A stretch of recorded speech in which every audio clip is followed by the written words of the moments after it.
Joining the panel today is Andrew Roberts. He's the founder and CEO of the leading provider of software for optimizing web content. Andrew is coming to the stage right now.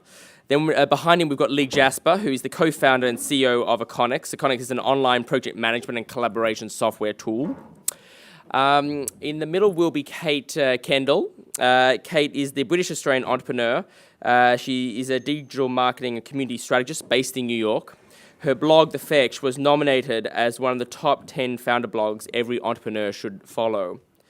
Rebekah Campbell is the CEO and founder of Posse.com. Posse.com is an ambitious social network that helps people to find the favorite places of their friends. The platform allows you to get much better suggestions for restaurants, bars, hotels, shops, and places to go.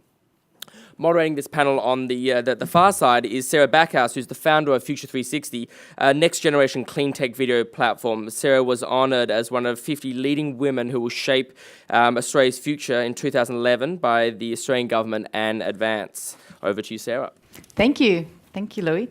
Well, we heard a brief introduction from each of our panellists. Thank you all for being here, and I'm excited about this topic, which is discussing how a startup may have global potential, and each of the panellists here certainly are representing that. But before we dive into the questions, I thought it might be helpful to get a brief introduction from each of you, couple of minutes, so we've got plenty of time for questions. And maybe we'll start with you, Rebekah, who you are, what you do, and briefly your global perspective. Sure. So, is my microphone on? Before I started Posse, which is the company I have now, I actually built one of Australia's largest band management companies. So we managed rock bands. And I started that company when I was 22 and built that kind of over 8 years. And we built it to a point where we had 11 artists and we had offices in New York and London. So I have some experience like building, essentially bands are brands. So building a new brand over and over again and launching it in different markets. And then I came up with the idea a couple of years ago for Posse.com, which originally was a music idea. And I think that the first kind of year or year and a half, I made pretty much every mistake that you can make, like every classic entrepreneur mistake that you can make. I raised money, which was a success, I guess. I raised $1.5 million in my first round, and then I built the wrong tech team. I tried to launch in multiple markets at the same time before I developed a proper product, and just made all those mistakes. And then we learned that although we did fairly well with that product, we did a couple of $1 million of sales, there was inherent problems in the model. And so we took everything that we learned the first time round in music and pivoted and built a totally different platform, but still using a lot of the principles that we'd learned. And by that point, we'd also built a really amazing, a really awesome development team. And then we built Posse.com and we launched that last August. And we launched it... We focused on Australia first, but it was available globally from the beginning. We built a completely different sales model using all of the learnings from music to have a site which could be global kind of from the get-go. And that's now starting to really pick up traction. And we've just relocated to New York. So, Exciting. Thank you, Rebekah. Kate? So I started out I did biotech at uni, and then I did marketing, and then was actually a business journalist for a while, and then started getting really interested in like the future of media, and was working at a magazine publishing company before quitting and then coming to the Valley for a couple of years. But from what I noticed when I was kind of learning, more about, say, intro to coding or where to find all these events, there was just nowhere to kind of find anything that in one place in terms of like more happenings or events for your work life. And so about a year and a half ago, I started, a bit like how Craig Newmark put together Craigslist, I just started content curating a lot of links into this email newsletter. And so I kind of think of thefetch.com as a email first, community first, very much like a lean, agile project that then grew quickly, and we've gone to 10 cities within the first year that I've been working on it full time.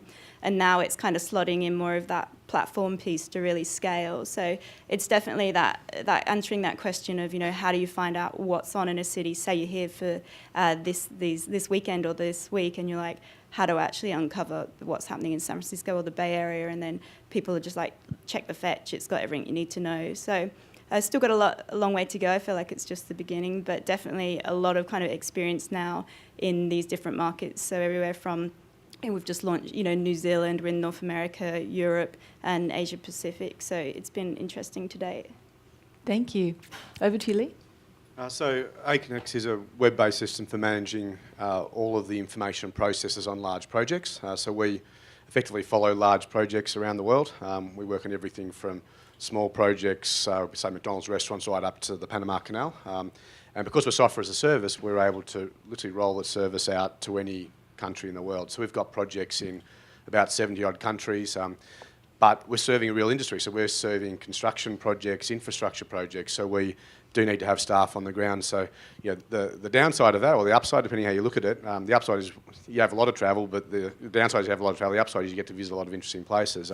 We now have staff in about 35 offices around the world. With our, main centres. We've got almost 400 staff with our main centres in Melbourne and here in San Francisco. So kind of split our staff between, our executive team between those offices, with our sales and support staff out in all our other offices. And literally just, all those crazy projects people were doing in Dubai and Abu Dhabi, those big projects across Asia, we went there first, and more recently came to the US. The US was kind of our last market, which is probably different from most technology firms out of Australia. We focus on our backyard, or what we consider our backyard, which was Asia and the Middle East, and then came more recently in the last 5 years into the US. Great, thanks. Andrew? Yeah, sure. So I started iiFox about 15 years ago, pretty much straight out of college. Sort of systematically looked for a product that I thought would have global potential, and really focused in on this niche of online rich text editing, which at the time was not very easy or possible, and we were one of the first companies to market with that. And done successive generations of that technology, done lots of great licensing deals with people like IBM and Oracle and OpenText, who've embedded our technology in what they're doing. Done a lot of work with open source, so there's a product called TinyMCE that is literally used in pretty much every open source blogging platform or content management system. And now in the last year, we got to about 40 people, and I've put somebody to sort of run the legacy business, and have been incubating a couple of startups underneath iiFox. So one of them is a website monitoring tool. We look for errors and broken hyperlinks and SEO problems and so forth. And the other one is like a reinvention of the same thing for rich text editing. So we're putting that in the cloud, making it mobile, making a nice API that developers can just grab and embed in their product. As I said, we were kind of really wanted to be global from day one, and it was, even though it was early days for the web. In 2000, we were getting, people buying stuff via credit card.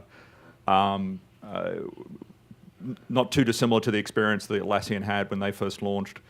We had people just buying us, big companies calling us up and saying, one of our largest customers in the early days was JP Morgan from the UK. They're dialing us down in Brisbane and saying, hey, can we buy some software? And we're like, sure. Having said that, it was a fairly slow ramp. I think selling over the web from Australia is good for smaller dollar transactions, but we really felt some lack of ability to do the large strategic OEM agreements. And we had some competition based out of New Hampshire, and they were sort of killing us because they were able to do the business development deal. So we really figured out we had to come here, and I came here about 2003, and been over in London for a year, but I've basically been here since then. So. Great. Well, you all have a global presence. I'm curious to know, for the entrepreneurs here in the audience, when is the right time to think globally? Do you have to be successful in a local market first? And please, anyone who feels like they want to chime in, please do.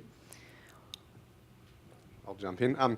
We, in our case, and this is again perhaps different from some companies, we really focus on serving our local market first.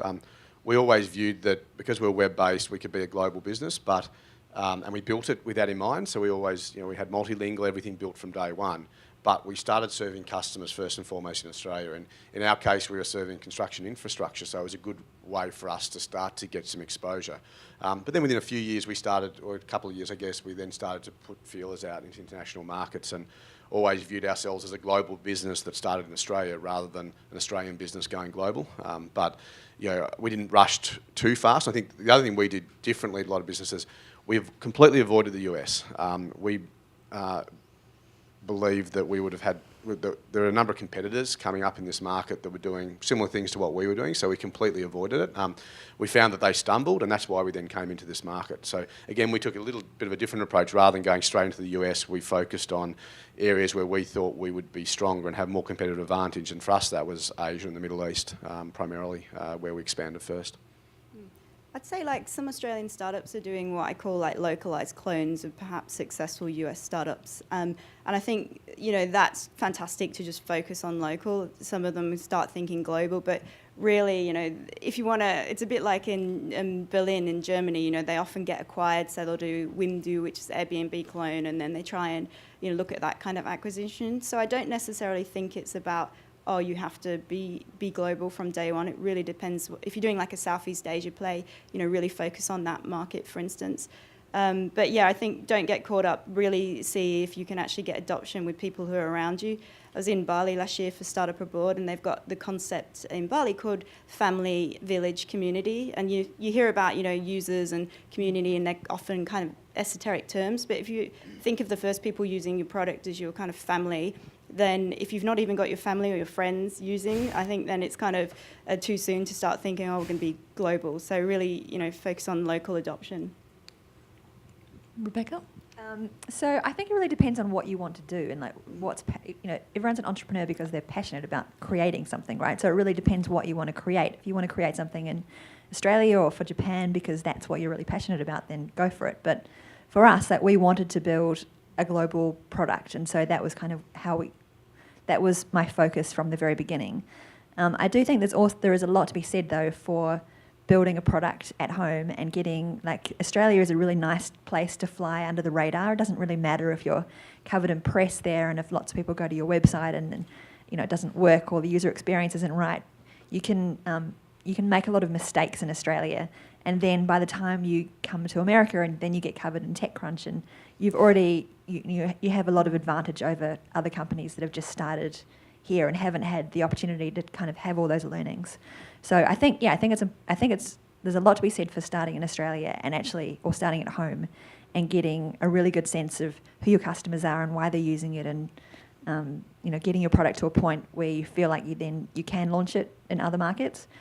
But at the same time, for us, it was important to design like our sales processes and the way that we've now onboarded. We've signed up 28,000 merchants from all over the world, of which about half of them are in the US, and we've really only just started. But it was because we focused on building a scalable and global onboarding process for merchants from day one. So yeah, I think it's a combination of designing and getting to like learning from customers at home, but at the same time making sure that your product, once it is ready, can scale. Andrew, is it good to be under the radar in Australia first, make your mistakes there? I think it is good to be under the radar as you're scaling up a startup for a while. I mean, certainly the startups I'm doing now, we're not trying to, particularly with software as a service, you worry about uptime guarantees. If you're going after large customers, they could eat you alive because they have so many requirements you're not able to meet yet. So certainly I think there's an element of pacing your startup. You don't want to be too slow. You want to get out into the market, but you don't want to necessarily go after the biggest customers first. When we came here, it was the market was telling us that we really needed to be here because the US is where large software vendors are predominantly. So if you want to do licensing deals or business development deals with large software vendors, it's the only place to do it, really. Europe has lots of great software vendors, but they're all mid-sized or smaller. Australia has very, very few software vendors. So it all depends on what you're doing. For us, we had to be here to do the business development deals. But we got started doing direct and reseller type arrangements out of Australia, and it was just really this realization that we were missing out that brought us here. So. Yeah. Let's talk about those. Once you have the idea that you need to be global, you want your business to be global. You know, what are the first steps? And maybe we could start with the example of Fetch, actually, because very different markets. How did you go about picking a new territory, and how did you go about executing? Sure. Well, this quote kind of gets chucked around a lot, and it's like, oh, don't ask for permission, ask for forgiveness. So I think we often talk about, go-to-market strategies and all this kind of really, buzzy terms. But for me, I was just like, hey, who's in that city that really wanted. We get a lot of people reach out for us. For instance, at the moment, there's 30 cities that are waiting for a fetch. But it was really kind of finding that right person on the ground. So we often have curators and ambassadors on the ground who help filter this data that we use from APIs and things like that. And it was really looking, for that right fit and then just going, hey, let's send it out and let's see what the response has been. So I kind of embrace the be scrappy, be a bit cowboy-like to get, and I don't think we would be in 10 cities now if we hadn't been that way. So it doesn't have to be, very formal. We've always had really... we haven't had a formal marketing budget or anything like that. So it's just been a lot of testing, I'd say, and it's been very much, hey, where do we think this would go well? This is working here. Let's launch in that city. And so we're really focusing on New York and San Francisco now. You can launch too quickly. I think there's problems with premature scaling as well. So I think, we could be in 100 cities right now, but after we got to about 8, it was really, let's start looking at how we can really build this platform that helps all these people that want to contribute do that. So definitely just if you think that there's research or there's people there saying they really want your product or a lot of your users are coming from a certain region. I mean, for instance, I flew myself to all these places. I've visited every fetch city in a year and a half. So even just going and having coffees and chatting to that community and getting to know, what's going on, I think is a really great way. So there's nothing like just going there and getting a feel before launching, soft launching. And Leigh, maybe you can talk about the transition from Australia to Abu Dhabi because they're quite different worlds. Yeah, we've made a lot of mistakes on this. So the first thing we did, I guess one of the good things we did, we were kind of naive, so we just throw people out into markets and see what they could do, and that generally worked to our advantage, and some cases it didn't. It worked to our advantage. For example, in Dubai and Abu Dhabi, we had I think a 21-year-old from Brisbane, 22-year-old. He'd been working with us there. We moved him across to build our business in the Middle East, and for example, he didn't know anything about Ramadan and was trying to sell in the middle of Ramadan and wondered why he couldn't get a meeting. So all those sort of things happened. We had a nice business in Libya for a while. That was going pretty well until there was a civil war and we had nearly $1 million stuck in that market. We've finally been able to get it out. We've literally had one of our HR manager from our Dubai office is Libyan, so she's been going back and literally moving $100,000 each time, and we're almost to the point of carrying cash down the road. Not quite, but carrying a cheque. So.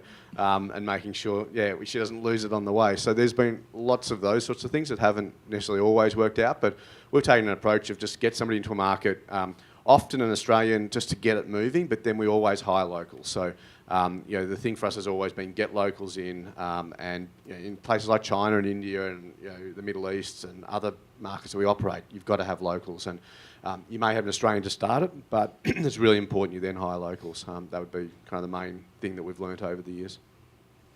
Rebekah, you've just moved to New York. Can you talk about that? Yeah, sure. So in terms of how you choose a market, I always found, my previous life as a band manager, we would always, I would often try and spend years launching a band into the US and spend so much money flying over here and doing showcase and stuff. But it always worked when you kind of figured out where there was some natural momentum.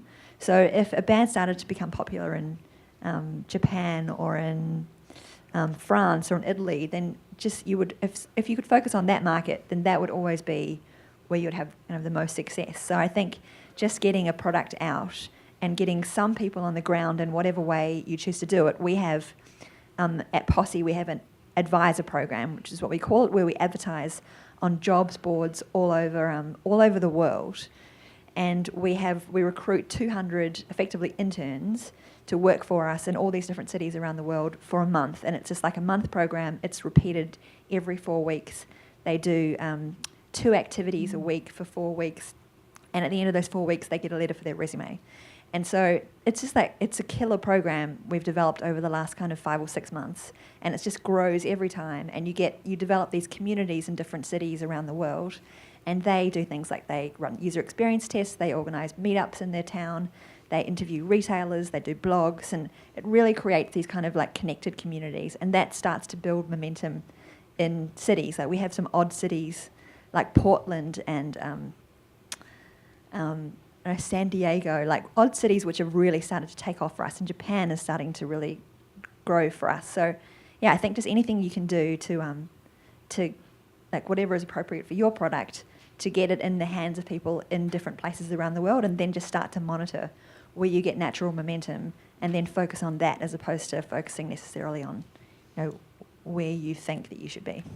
That's fascinating. On that point, how do you incentivize the ambassadors or the advisors rather, or they just want to be part of? They're excited to be part of a movement. A lot of it is because everybody, like lots of, they're mainly students, and they all want to get ahead. So it's the opportunity to be involved in a social media site that's launching. It's the opportunity to get a letter for their resume at the end, which says that they've learned experience in, social media marketing, organising an event. So we advertise it like that, and it's and then part of it is recruiting people for the next program, and it's become really popular. And literally we have 200 people now a month, every 4 weeks, in this program, and it's just growing every month. That's really smart. Great. It's a great way to seed cities. Yeah. Andrew, so you've been in the States for a long time now, probably veteran of the Bay Area. Yeah. Is this the be-all and end-all? Are there other territories that you feel like you need to conquer, or can you do that from where you are? The approach we're probably taking right now is to, instead of thinking about geographic territories, thinking about ecosystems. So we're working, we've done very well working through IBM's ecosystem, for example. So sometimes it can be easier to sell to the city of Helsinki than it is to the city of Palo Alto, because they happen to be using a platform that you've integrated with, and that sort of really smooths the awareness in the customer, the story you can tell them. So that's probably been the way we've grown and continue to grow. So the latest version of what latest startups I'm sort of working on, we're in the Google Chrome store, we're integrated with Gmail, and then we're going to do Yahoo after that, and we've just done AppMail. So we're working through the ecosystem. So that means that we'll get this momentum in almost like an architecture or a platform or something like that before we would. It's almost not too much geographic. So that's probably the difference that we've had. So. And then ultimately, you're going to face issues in terms of language and translations and all those sorts of things. So we try and defer that until a little bit later. So go to the UK, US, Canada, right. Australia, through the App Store type ecosystems could be a good start, and then go on from there. So. Yeah. Well, thinking about translating your site into different languages or trying to set up meetings during Ramadan, what are some of the challenges that you face in new markets, be it cultural or otherwise? That's a good question. Certainly in Europe, I lived for a year in London and tried to get our operations going over there. It was pretty bad timing. I signed my lease 5 days after Lehman Brothers collapsed. But yeah, exactly. It's like, oh gosh. But working through there, you definitely need local representatives or people who understand the local market, and that often for me has meant like resellers or software companies in those markets.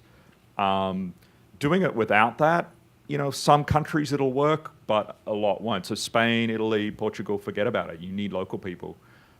Maybe Sweden, Denmark, you'll be more okay selling as Australians in there. So I certainly found that in Europe you need local people. I'm not sure I can comment too much about other geographies. Yeah, we've found you've really just got to have locals. And even into America, I've lived here for 2.5 years now, and there's a lot of subtle differences between Australian and American culture that, to be honest, I didn't understand them until I got over here and spent a bit more time in the market. And you just got to be really, and to give you a very simple example, Australians just chronically undersell what they do.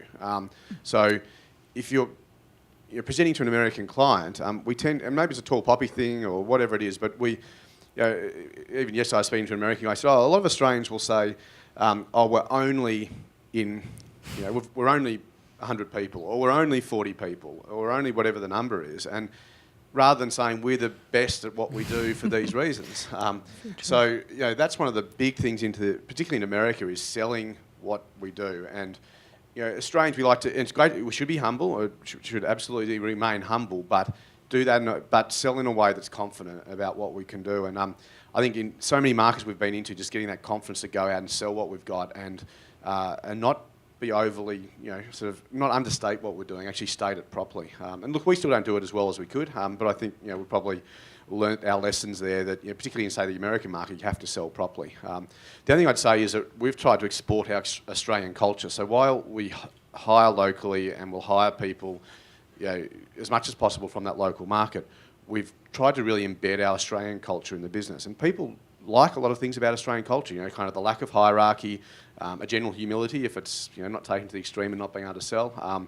These other things, a can-do attitude, all these things we've embedded into our culture. And when we talk about our values, we effectively talk about those Australian values and try and encourage staff, well, when we're hiring, trying to encourage the people that are hiring to get people, or hire people locally that meet those values. So, for example, in India, we've now got 50 or so people in Bangalore.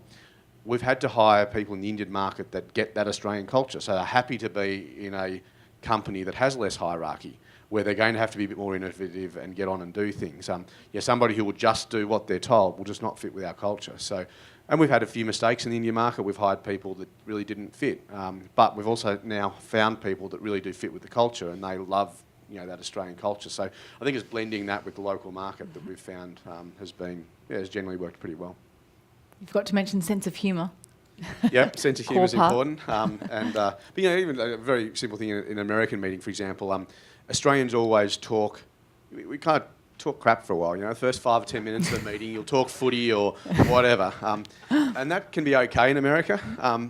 But a lot of the time, Americans expect you to get down to business. So we had a big meeting yesterday with Bechtel, who are kind of the dream client for us, and we're doing quite a few projects with them now. And we had a fantastic meeting, but there was no small talk at the front. We went into the meeting, and within 2 minutes, we were kind of down to business. If you did that in Australia, they'd kind of think it's a bit odd. So it's just changing the way you do things, keeping the best parts of Australian culture, but blending that in with the local culture where you need to.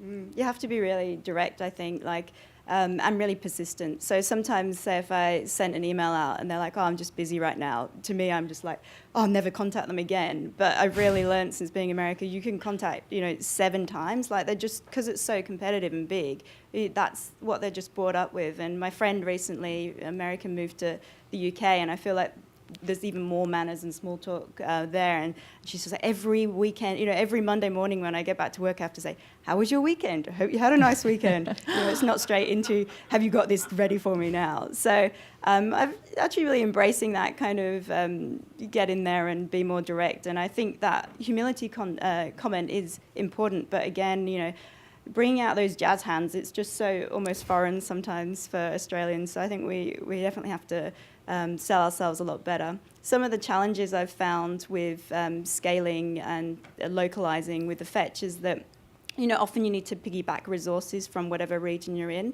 So, for instance, we've got most of our revenue at the moment is coming from our Australian market. So if you want to kind of, we're in Europe as well, but it's really, you do need that kind of, that little momentum and that traction within one place as well with everything else, not just users, but kind of resourcing that advertising and things within a region. So I think what we're going to do now and what we will be doing is really focusing on what we've done in Australia, in the US, and then going back similar to how you see, you've seen Yammer, Odesk, Uber and Airbnb, all these startups now are going to Australia and doing localization. So I think we'll, instead of just kind of having this broad global strategy, really going back, rebuilding these cities in a strong, resourced way, and then kind of going back and really keeping Australia going once we've done it in the US. So I think it's not only kind of, hey, where you've got the users signing up with, it's who you've got on the ground, and not only, we've got a community manager on the ground, it's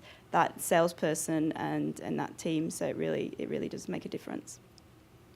Rebekah, any challenges? So challenges would be, the biggest challenge, I just, further on what Kate said though before into challenges, is just this this rule of persistence. Like in Australia, when you find somebody, occasionally you find these awesome people who will just fire off introductions to everyone that they know, and you're like, oh, this person is an angel.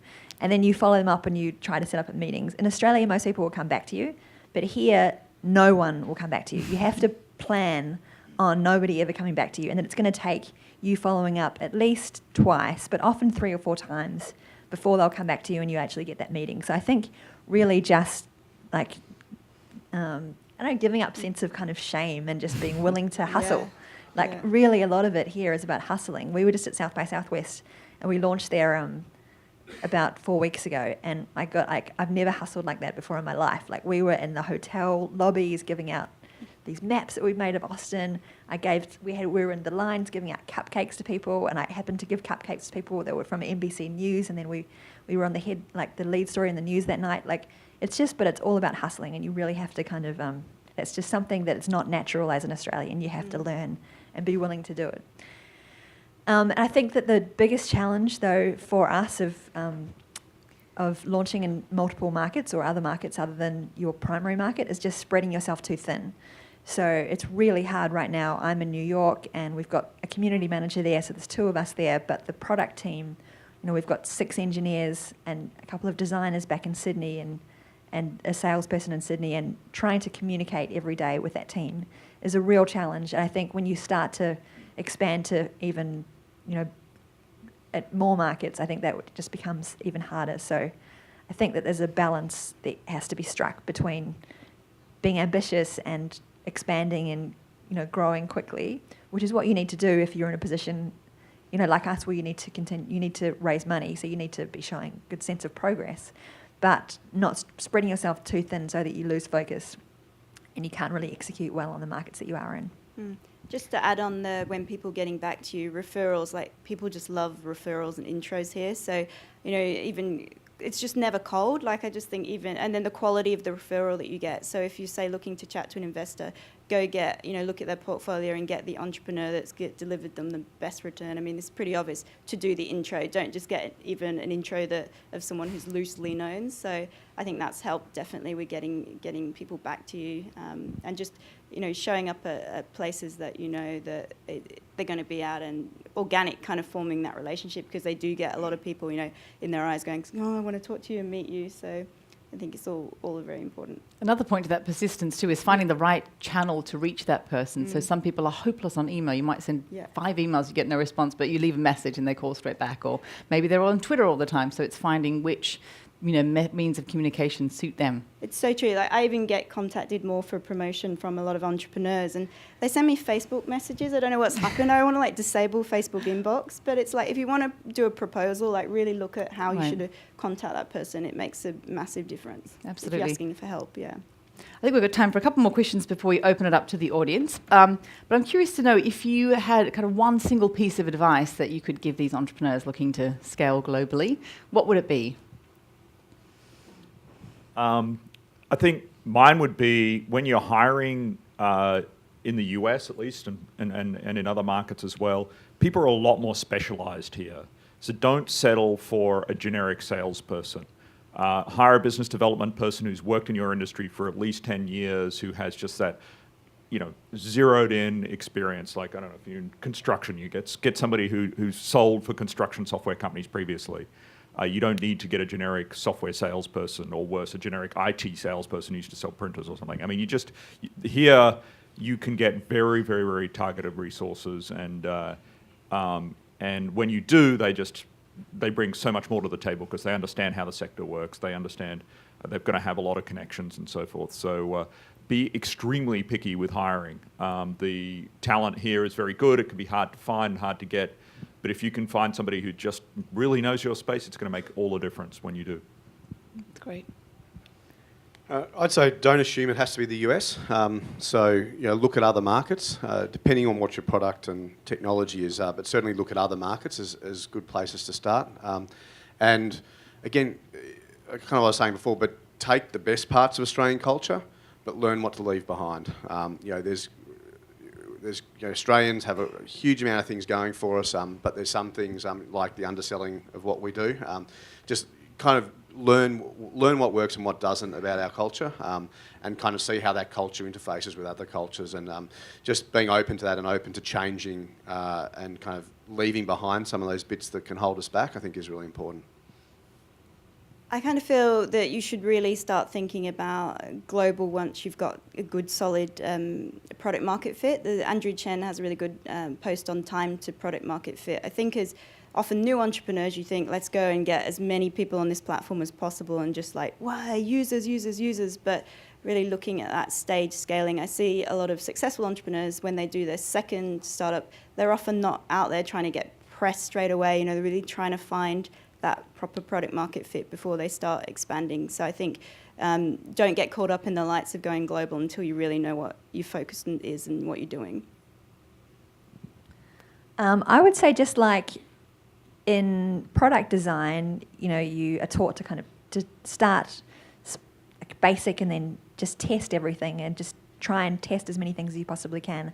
I'd probably say do the same thing with going into new markets. So just try and get something out there so that people can either experience your product or learn about your product so that you can gauge what kind of interest that you get. And then as soon as you get interest, then follow the interest as opposed to thinking that you know exactly where you should be. Be open to testing different markets and find creative ways to cheaply and easily get into different places, and then start building on the momentum that is kind of as natural and exists for your product. Great. Well, let's open it up to questions from the audience. I'm sure there's plenty. Go ahead. Oh, you're holding the microphone. Any questions from the audience? Not very American. I know, exactly. Come on, guys. You've got to see yourself. Oh, there we go. I think down the front here. Just a question for Andrew. What mistakes or what lessons learned around resellers can you share? Around resellers, you need to work along.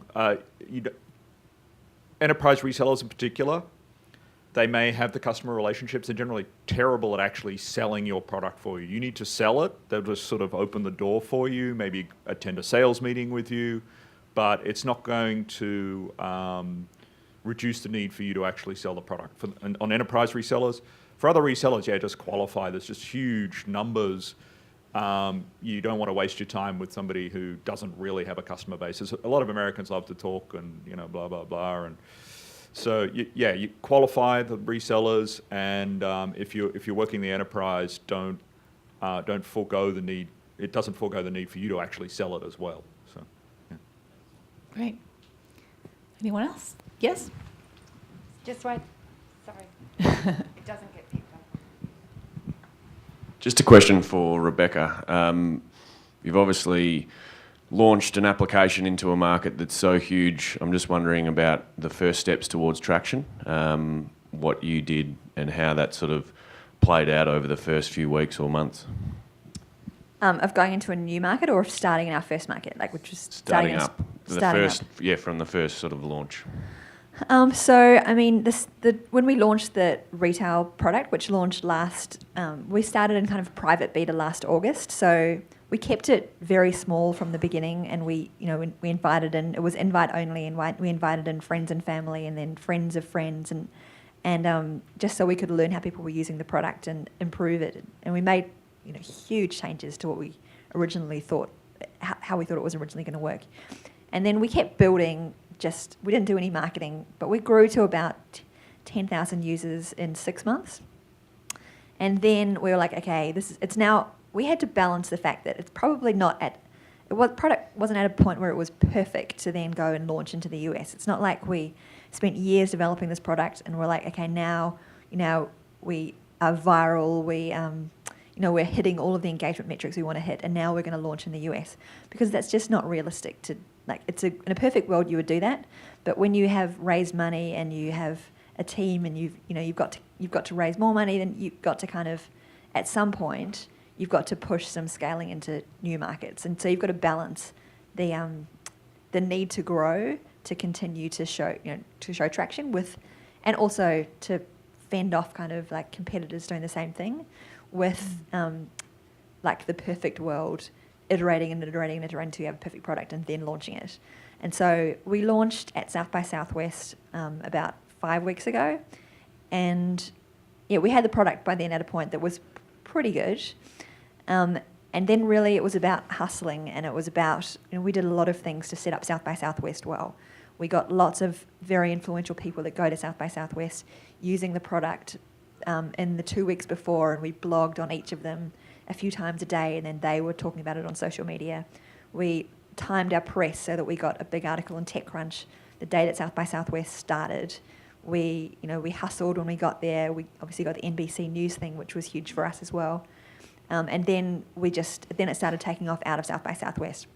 And we've grown by another 25,000. So we're now at 35,000 users, 5 weeks. So it took us 6 months to get to 10,000 users, and then 5 weeks to get to 35,000 users. So, and the product's still not perfect, but it's just, and I hope that answered your question. I have a question while we wait for some others. What do you know now that would have changed the way you did things? How would you have done things differently, given what you know now?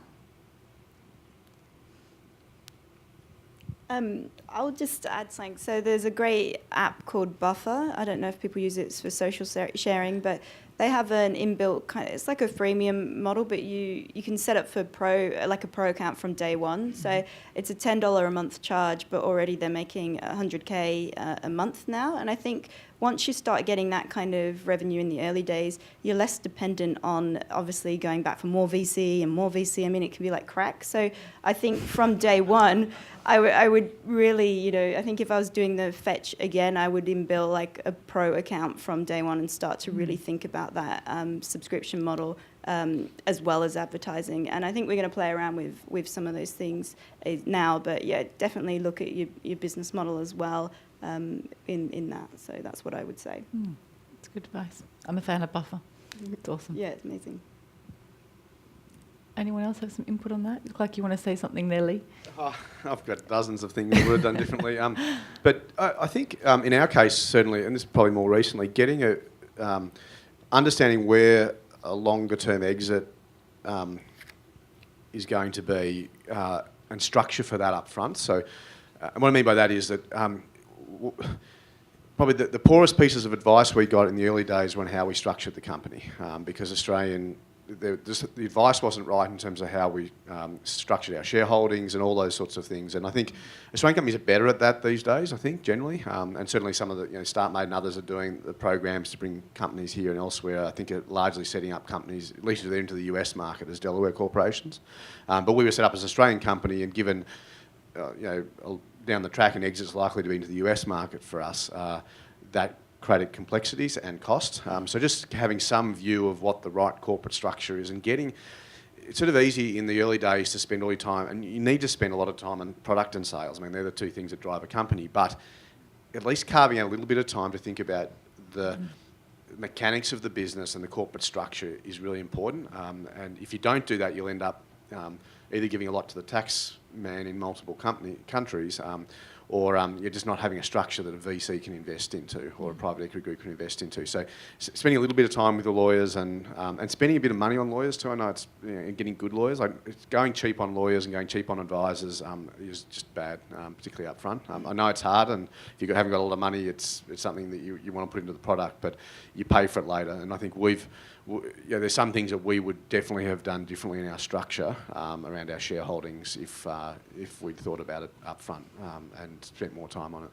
Are you saying you would have maybe opened an American branch or moved the company over here? I mean, just very simple things, like just even how you hold your shareholding into a company. So, to give you a in Australia, it's often good to put it into family trusts or into a trust. That's often a good way to hold assets.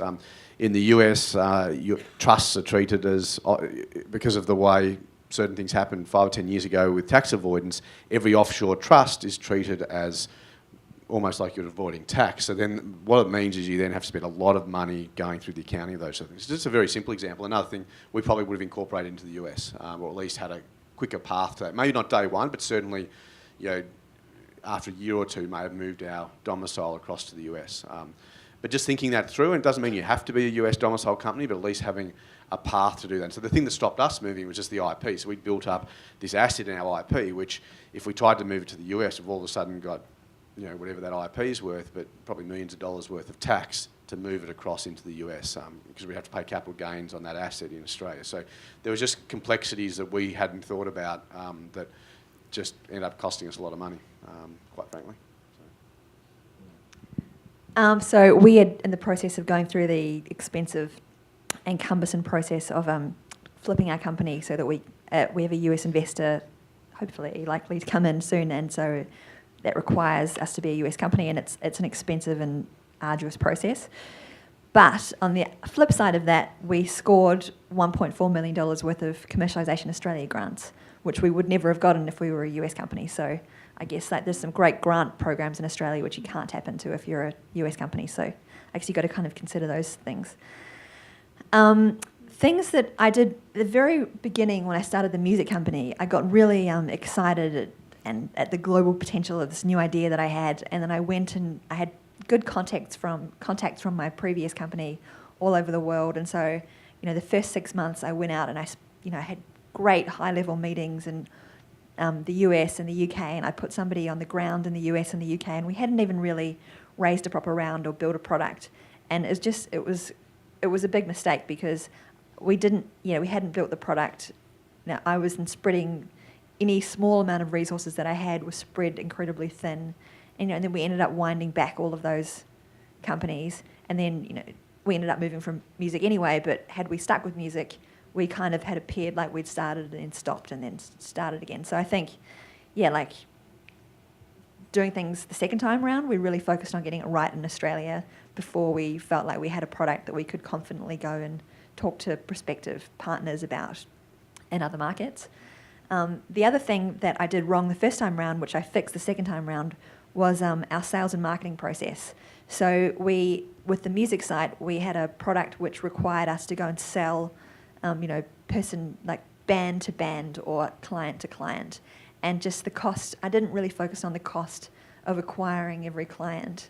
And then it was just it was a nightmare. And not only was it a nightmare because it's expensive, also bands have shops which are only open for 8 weeks at a time when they're on tour, and then they shut. And so you're spending money signing up clients that then shut down 8 weeks later. And so the second time round, we really focused on building a scalable sales and marketing process so that for us, when people go onto our site and nominate their favourite places, that then triggers entry into the database in the Philippines. We have a Philippines call centre who will call that shop no matter where it is, anywhere in the world, onboard that shop, sign them up. We've got the cost per acquisition of store down to $3, so we can, we literally onboard 200 shops a day, and it doesn't matter where they are anywhere in the world. And it's completely a pull as opposed to a push sales process. So we don't have salespeople out there selling client to client. We have users recommending places, and then we are able to call those places and tell them that, hey, you've been recommended, do you want to join our site? So I think the second time round really focusing on, we want to be a global company, but we're never going to build, who would want to build a global company like Groupon, where you've got to go and sell constantly and have this huge overhead of selling to each client. So we really focused the second time round on getting our process right and getting it so that it was cheap and it was scalable. That's a really innovative business model. Is that something that you saw out there or something that you just came up with? It was kind of an iterative process, but it was definitely a decision. It was next time round, I'm not going to build a model that requires a sales force to go and sell individually into whatever it is, because it's just too expensive. Unless you're doing large deals, and we wanted to build a company where it was lots and lots of small deals. And so, we designed the product around engaging the users first and the store second. Great. Any final questions? Go ahead. My name is Justin. I have a question for Leigh, and that is, do you have any large customers whose feature requests or other requests have threatened to take you away from your path and your vision for building a larger company? The question was, do we have large customers that kind of take us off on different directions in our product? And yes, we do. I guess we try and manage as much as possible. How we try and bring them back. So we're developing for the market. And the great thing about SaaS, software as a service, is you're developing one we're not developing one code base for our customers. But we have had cases where, for example, BHP Billiton is a client of ours, and BHP are probably our largest client. And when they were wanting to sign up for a multi-million-dollar deal, you kind of do promise to give them a few features. We built one particular module for them. It's a great module. Other people use it. Ironically, they didn't end up using it because it had to do something else and they end up using the core platform and doing all of that. So we've definitely made, if we had have been stronger in our sales and pushing back, I don't know whether we could have swung that one away from having to do some specific development, but if we had, it would have saved us a lot of development effort. So what we try to do is always build for the market and limit that as much as possible. That's also around putting processes around your sales guys because, and look, I was our first sales guy, so it's very easy when you're in a sales meeting to say, yes, we'll do that for you. The problem is if you've got 80 sales guys all saying that, you're screwed. So we've tried to put processes around that so that the sales guys can't promise stuff and that they sell what we have.